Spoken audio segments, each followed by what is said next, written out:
critical theory. Have you heard the idea of critical race theory? It's a grandchild of the Frankfurt School.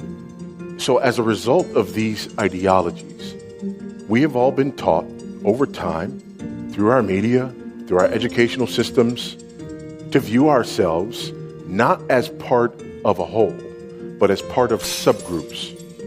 As part of subgroups who in some way, shape, fashion, or form are being oppressed by the hegemonic power that rules and governs our culture. Why do ideas like intersectionality from Kimberly Crenshaw in 1989 gain such popularity that people use it like we know what it is?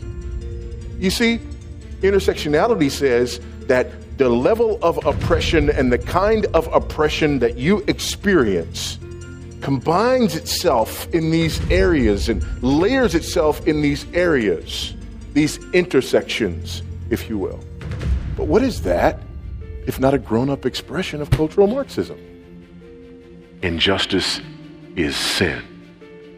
And what I've come to discover is that the difference between social justice and biblical justice,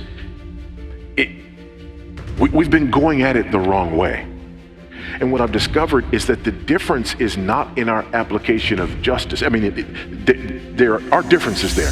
The difference is in how we define injustice. The Bible would define injustice as that which fails to comply with, to comport with, to rise to the level of the law of God. That's how the Bible would define injustice. In my relationship to another, in my relationship to, the state, in my relationship with my family, injustice would come down to the law of God and whether or not I was submitting to the law of God in this circumstance. That's not how social justice defines injustice.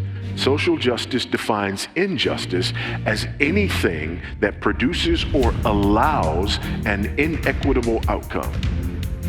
So, for example, the parable of the talents would be injustice. In fact, God would be unjust because there's things that he hasn't done equitably. He blessed me with more melanin than most. Are you taller than most people? Inequitable. More intelligent? Inequitable. The world, the way God designed it, would not qualify as socially just because it's filled with inequity. Do we want everybody to be the same height? Do we want everybody to have the same amount of melanin? The same level of intelligence? The same kind of intelligence? No. But that's, at bottom, what critical social justice is pursuing through diversity, equity, and inclusion. No, we want justice.